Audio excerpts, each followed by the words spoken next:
It's a different Galactus trilogy, but man, it is a fun one.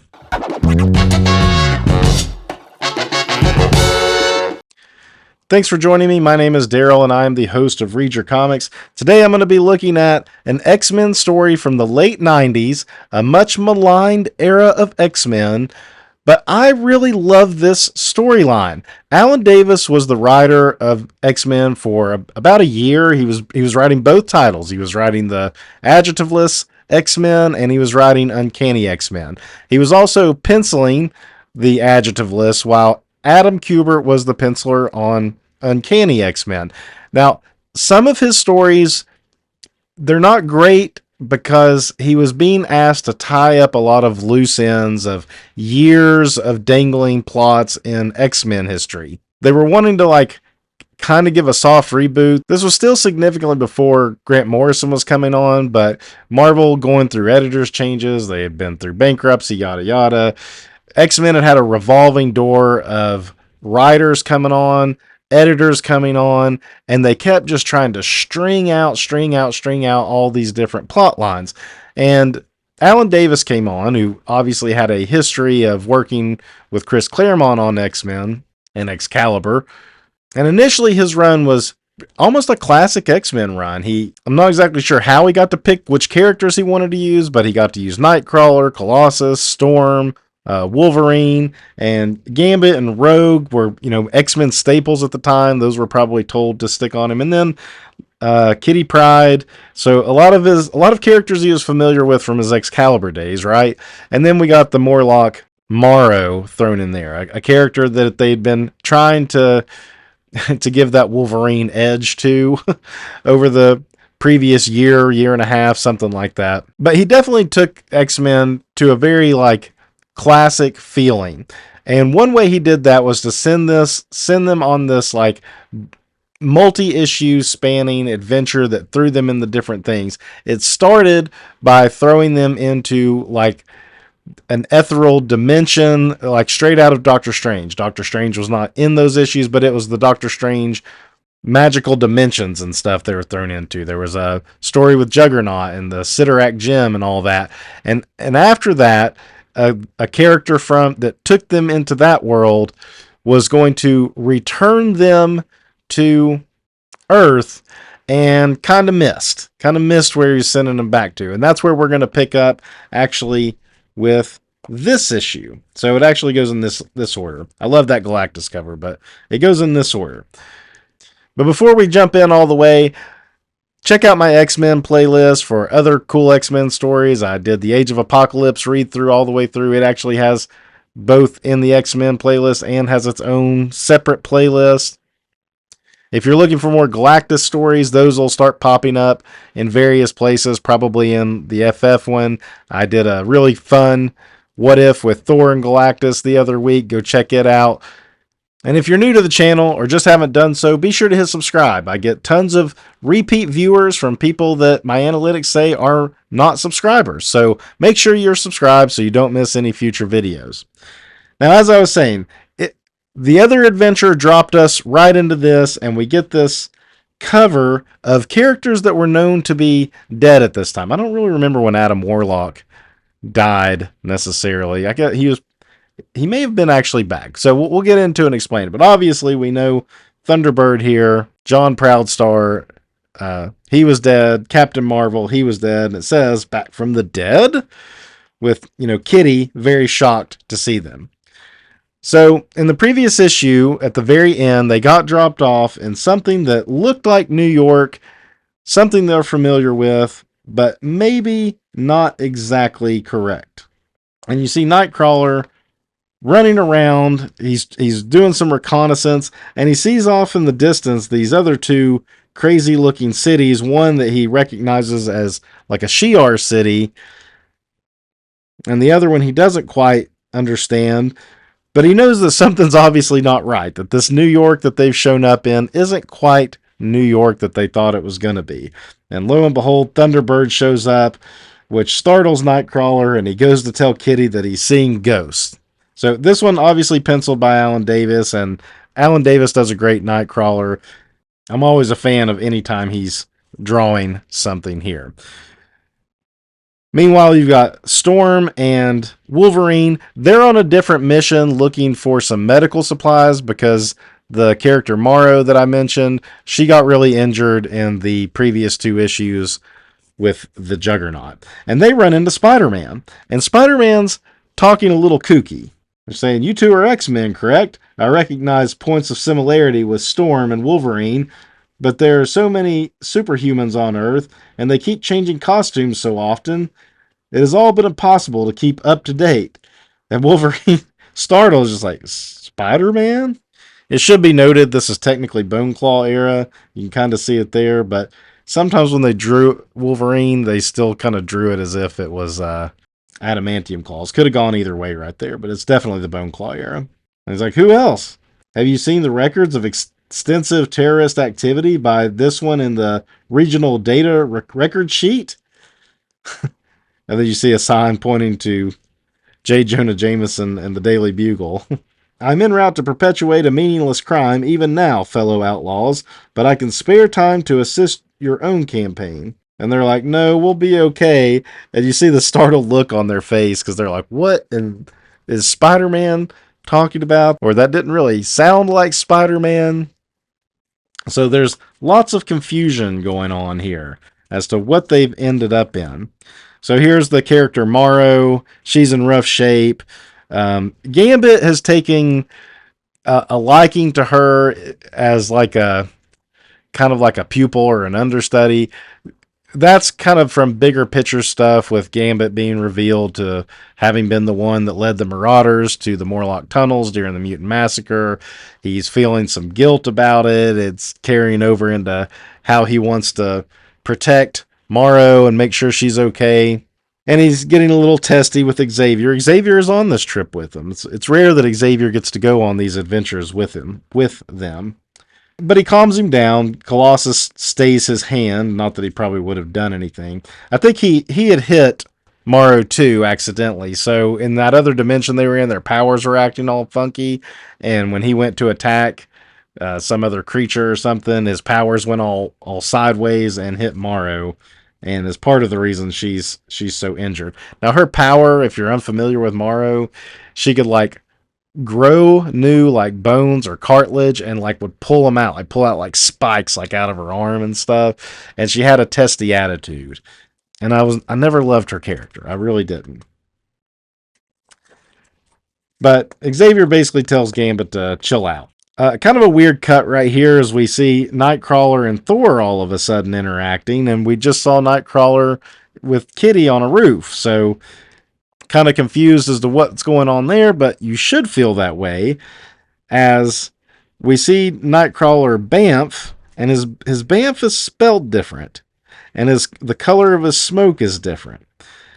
And then we see Cyclops show up. Now, Cyclops not part of the X-Men team at this moment.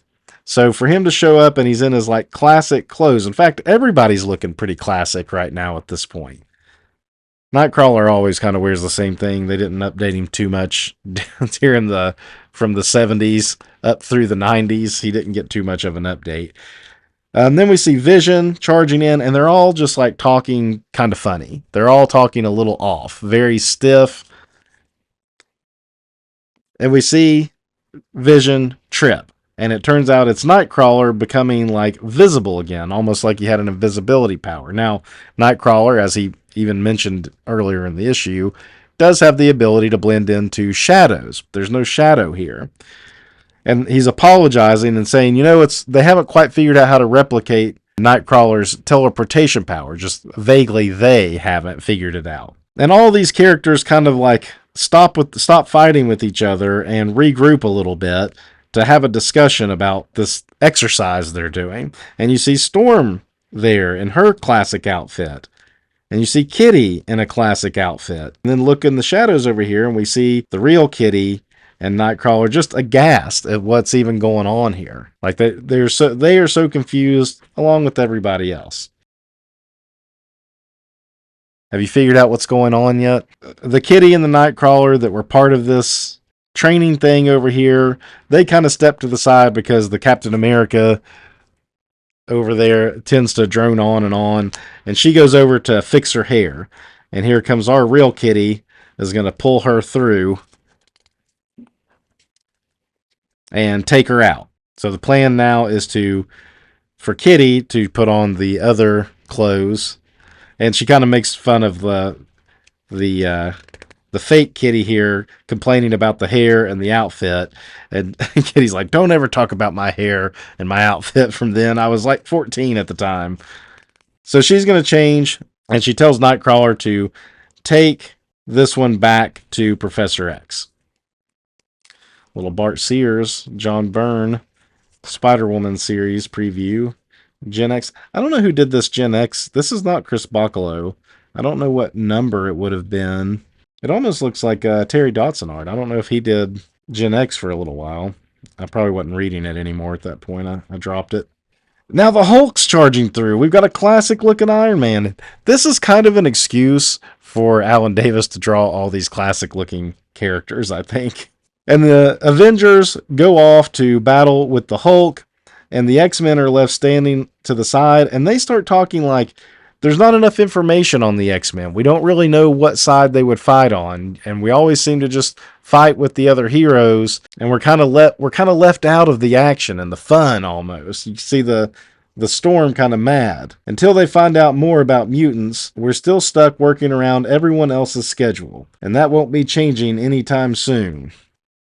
And our Kitty, our real Kitty, who's now in the classic costume, is following them in to some hidden room where we see all these other X-Men, and they're just hanging out watching view screens. And if we really look close at Wolverine, he's got like kind of this like underfangs there too, and he's wearing the brown costume, which he hasn't been wearing in a while, looking very much everything being pulled from those like early Byrne issues, that era anyway, it seems to be.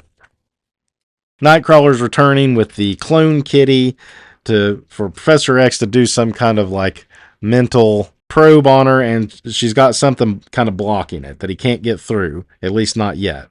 Meanwhile, Morrow's getting worse and worse, and Gambit realizes he's just going to have to take some matters into his own hands to help Morrow, especially while Xavier's over here doing something else. Kitty's going to slip off and see what else is going on in this facility, and she dips down into this basement where she runs across Thunderbird. Now, she never knew Thunderbird. He died well before Kitty was ever introduced to the team. She just kind of knows about him. And she pretty much says that in here, too. Captain Marvel showing up. She says the one that he died from cancer, and he's speaking in a different language. And she says, sorry, try that in English. Meanwhile, Adam Warlock shows up. She just says, okay, sure.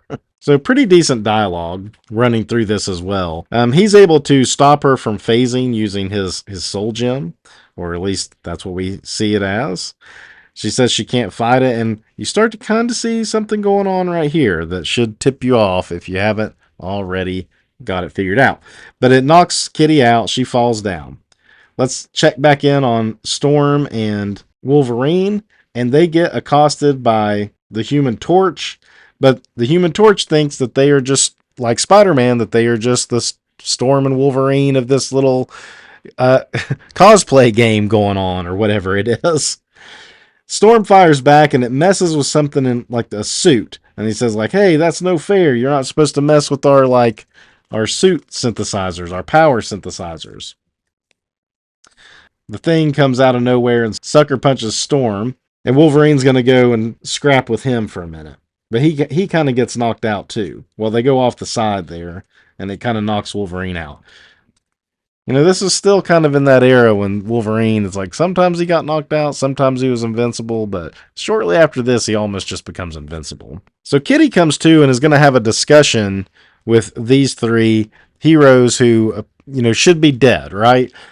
And come to find out that they've been kind of cast out from these cosplay games, as I was calling them, because they are dead. And they're known to be dead on Earth, but whatever they've done to become these characters is somewhat permanent, I suppose.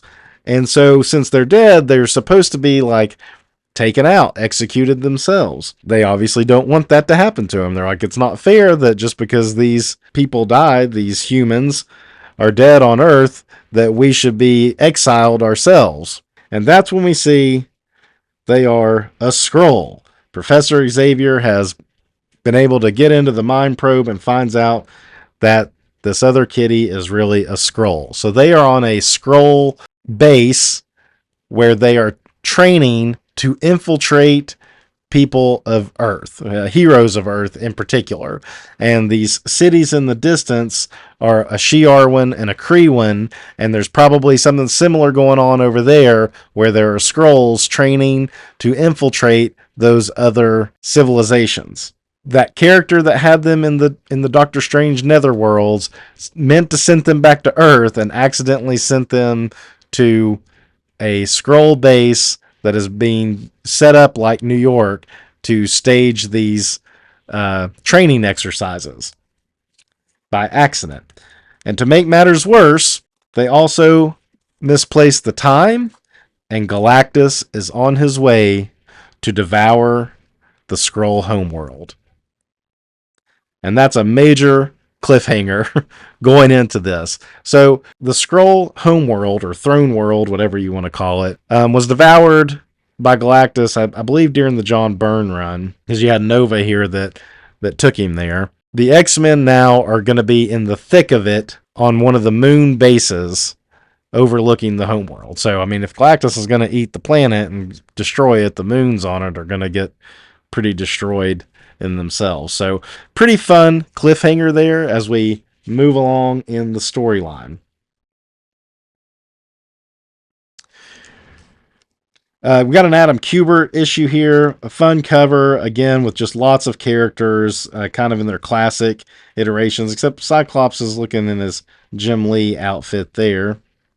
We see our Morrow character in this cocoon type thing, and it looks like the X-Men are standing around defending it. I don't know if he just forgot that Cyclops wasn't with him or something, because he definitely has Cyclops fighting off the other characters as they climb up, as opposed to being one of the ones trying to get up there. So still a fun cover regardless. And Adam Kubert is just going to deliver some like great big open panels, great backgrounds, lots of detail. We kick off with Gambit just getting tossed around by the trench coat by the Thor character, but it looks like Gambit's already done a little damage. Even the Captain America shield is broken. Hawkeye laying on the ground, and Thor's just gonna sling him around, giving us a little bit of a battle damage of Gambit getting rid of his coat. You see him doing some good acrobatics there. He's going to scoop up Morrow to run off. Now, I think this was supposed to be Beast, and they miscolored it.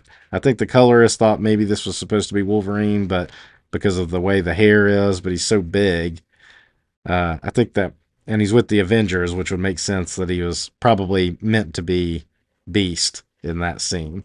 And it says, history repeats. So now we know, though, from the last issue that not only did they get sent to the wrong planet, but they got sent in the wrong time, like years in the past, which would explain why all these Marvel characters that they're trying to replicate are in classic-looking outfits. And that they don't know a lot about the mutants, which is kind of shows you how much, like, on Earth and the transmissions that they were getting, people on Earth didn't know a ton about mutants, really. Every once in a while, the X-Men would show up to save somebody, but, you know, Magneto and his mutants would show up to terrorize people. So there just wasn't like a lot of information about what the mutants were up to coming out of Earth. So these Skrulls were pretty sketch about it. Wolverine waking up from where we saw him getting kind of knocked out before. There's Storm getting up to. Not my favorite Storm costume of this era. I will say, I don't know if Alan Davis, if that's just all he had to work with, if it was already like that or what. But I think Storm without the like some type of like cape like she wears, it takes away from her. Anyway, so Wolverine wakes up and he sees Nightcrawler. And he's like, "You look like Nightcrawler, you smell like Nightcrawler, but everything around here kind of looks and smells like it should, but it isn't." But Nightcrawler's able to pretty much convince him that he is the real deal. Professor X is with Colossus as they're going to the local hospital to try to find Gambit and Morrow. Because at this point, they know that they know they're in the time period when Galactus is on the way, and they're like, we got to figure out how to get out of here because we're not taking on Galactus. We can't beat him. And he's also thinking like we should warn them, like let them know that Galactus is coming. Just really solid Kubert art. Xavier oversees this maintenance worker cleaning up who's mumbling to himself about how this was like an unscheduled battle.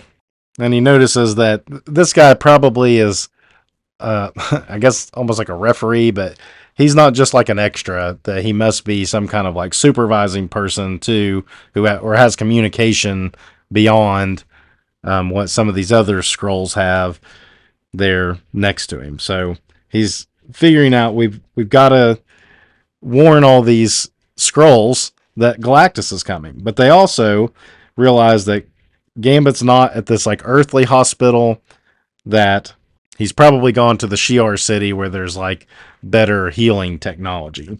So now they've got to head on over there. Kubert's real good at these like big 4 panels. I don't know if that's something he looked at in Kirby books, but this was definitely something he was doing a lot in this time period. Big 4 panels.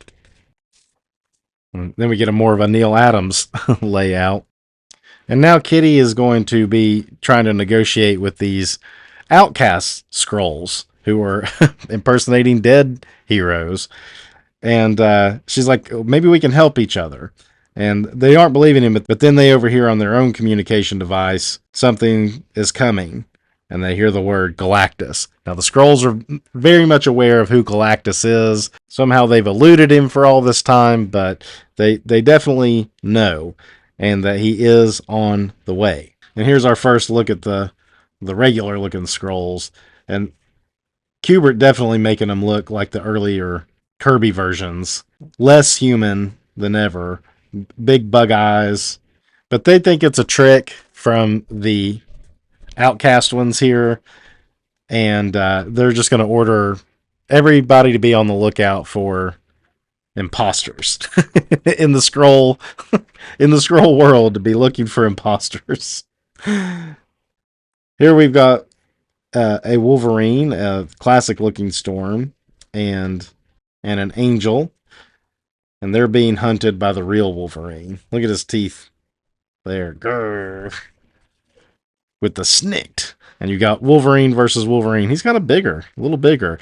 And our Wolverine pulls off his mask, and the Skrulls didn't know what he looked like under the mask. So they just did that. He looks like Pitt, which is, it's pretty funny. I like a lot of the little like details of this story that tip you off to like what the Skrulls knew about Earth and what they really didn't know. They kind of knew like outside appearances, and they gleaned as much as they could from earthly media to determine who these people were, these characters, how they talked, how they moved, all that kind of stuff. But if Wolverine was only ever seen with a mask on, that's what they put underneath the mask.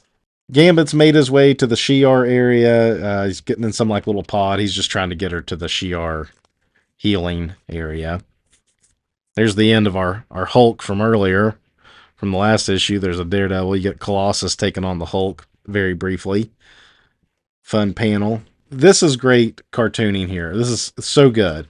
So you've got Xavier on the whatever the little device is, trying to send out the warning about Galactus is on the way. You've got Kraven and Iron Man closing in on him, and you just see that raised eyebrow as he's kind of like, sensing over his shoulder that they're coming, but he's not stopping. He's not shocked or panicking. All of a sudden, here comes Nightcrawler bamfing in. And again, no shock, just looking at Nightcrawler. And then the bamf gone. They're gone as the two scroll versions collide into each other. This is a great sequence. I really liked that. Some more just action as we head over to getting Morrow put into some chamber. Adam Kubert getting to draw some other characters here. The Abomination, Hobgoblin. We got an awesome looking Havoc with Medusa. Great lettering here. I think he does his own lettering in those kind of instances a lot of times. Wolverine had been tracking Kitty to the dead end where she phased through the wall.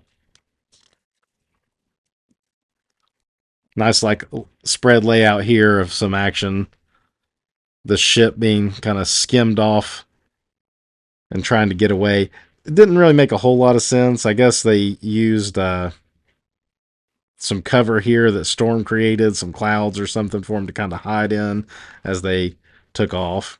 And then you've got some scrolls posing as, Kree and the Starjammers, and they're coming after each other with the X-Men stuck in the middle. I mean, it's just fun adventure stuff. This is like a classic, Byrne Claremont story. It really is. Maru, he got her in this like healing pod here, with all this just chaos breaking loose around her. Here's Nova fighting off in armadas. We get to see more of that coming too. So here's Galactus's ship, and all this around is debris of Skrulls trying to fight him off. Nova just kind of ripping through them. Look at this 2-page spread. As there's Nova hovering out, Galactus coming out of his Death Star. This foreground of Xavier, and Xavier's saying like he's going to have to try to talk to the World Devourer himself. And that's what he's going to do. So one more issue of this X-Men Galactus trilogy. It has the best cover by far, Alan Davis, with a awesome looking Galactus. Good perspective as the X-Men are just kind of falling all around him as he is devouring the Skrull homeworld.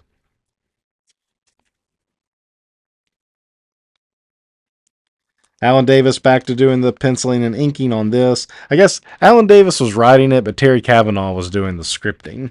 Look at the Skrulls here too. He's leaning into the old original look of him as well, with these gigantic looking ears. And there's nothing they can do. I mean, here comes Galactus. We're just getting big chaotic scenes. I like Xavier just totally calm as he's going to go turn into his like astral form or his psychic form, and shoots off. And as he's going over, because Galactus is really devouring the homeworld and they are on the moon. So he's having to send his psychic projection to the homeworld, which is where Galactus is arriving. But look at all the just death around him. And he goes to have a conversation with Galactus and really tries to appeal to Galactus's heart. Stop.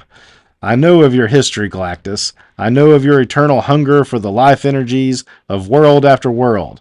But I speak now to your heart. I see it in your eyes, Ancient One. You are more than the unfeeling force of nature described by the few survivors of your passing. And on behalf of the 8 billion Skrull souls who will perish if you proceed, I appeal to you for mercy. And Galactus looks at him and says, you do not belong here. Galactus can tell that they're not from this time. He just knows. And he asked Xavier, like, why does he even want to save the Skrulls? He knows that the Skrulls are enemies of Earth, and it just doesn't make sense that he would even want to protect them. Like, just look out for yourself.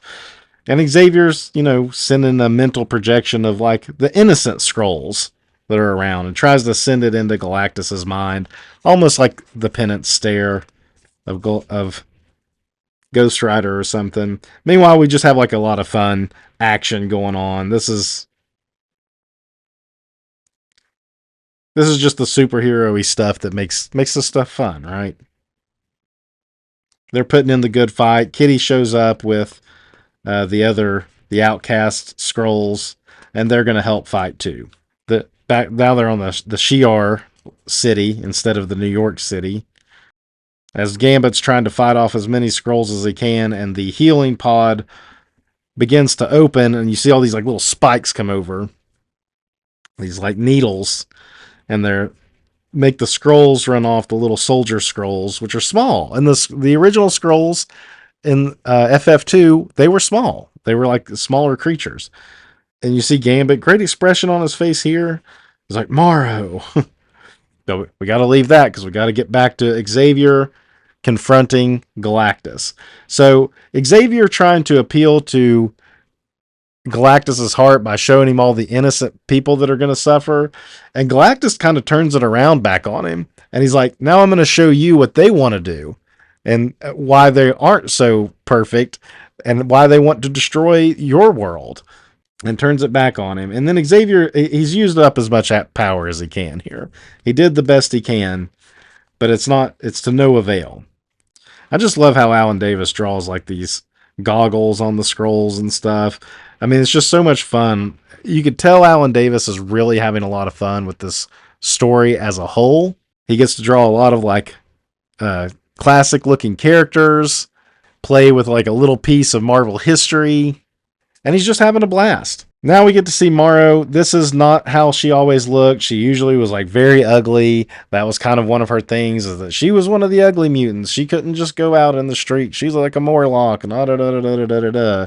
So now she's gonna look pretty. She's gonna have like nice, her bone stuff is gonna be very organized. It didn't just like heal her from the wound she had, but it also like gave her more control over her power and how this stuff like grows on her and everything. And she's like, I feel wonderful now. It kind of took an aspect of her character away. I mean, like I said, I never loved the character, so this didn't bother me. I was like, oh, they kind of like fixed her in a way. But I think some would argue that this took something away from her character, because it turned her from being like a little bit of a monster to, another pretty mutant.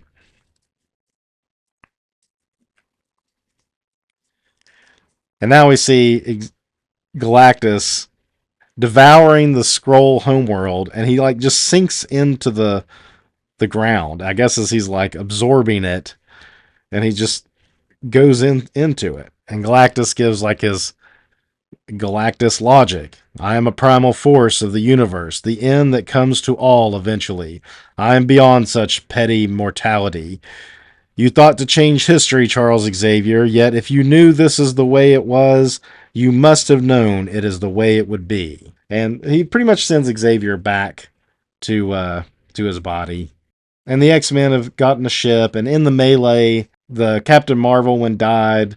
The Adam Warlock one has injuries that are beyond repair. The Thunderbird is there, and Kitty's like, you guys can come with us if you want.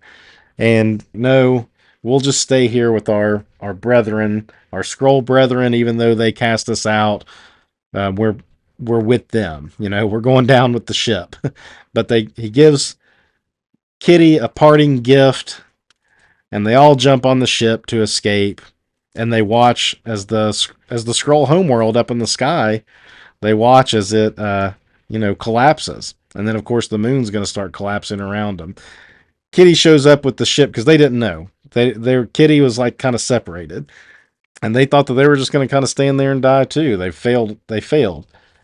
Kitty shows up with the ship and zaps him up, puts him in the ship, and they're like, how do you know how to fly this thing? And she says, call it a gift. So that's what Adam Warlock Skrull did to her. He like gave her the knowledge how to fly this ship. And you see the Skrull homeworld just get devoured. Great like looks on their faces and stuff. I mean, they just see billions of lives just get killed right in front of them. Talk about traumatic experience, right? So fun space adventure here by the X-Men. And then you get a little Deus Ex Machina happening here with how are they going to get back? Now they're in the past. They've got a ship that will get them back to Earth, but they don't have enough food and all this stuff. No big deal. Kitty says there's like a stasis chamber that can essentially put them to sleep, like a suspended animation, and she'll coordinate a longer route so that when they arrive will be like right about the time they left. And, all's well that ends well for a time travel story. But they get to be in suspended animation, so it's not like they're going to age another 4 or 5 years. They get to just kind of stay the age they are. So they go to sleep, and then they wake up, and when they arrive on Earth, there's some stuff here going on where they actually came a little early, and there was a big Magneto war with Joseph and all this stuff. It set off the magnetic field of Earth, and they're like, well, we can go down there and stop that at least. And then nope, this magnetic wave hits their ship and kind of sends them kind of careening off. They're back at Earth. They're pretty much back at their regular time, but the whole adventure is not quite over. But I do think this is like a 3-issue arc that kind of stands together because it's all on that Skrull homeworld, even though it's really part of like a bigger about 6 or 7 issue arc between the two titles. But I like to refer this as to the X-Men Galactus trilogy because, Secret Wars, they kind of encountered Galactus, but the X-Men don't really have a big history with Galactus. This is a fun one. As I said at the front end of the video, this is kind of a much maligned era of X-Men, but these 3 issues, Adjectiveless 89 and 90, Uncanny 370, pick these up because it's a fun story. Until next time, read your comics.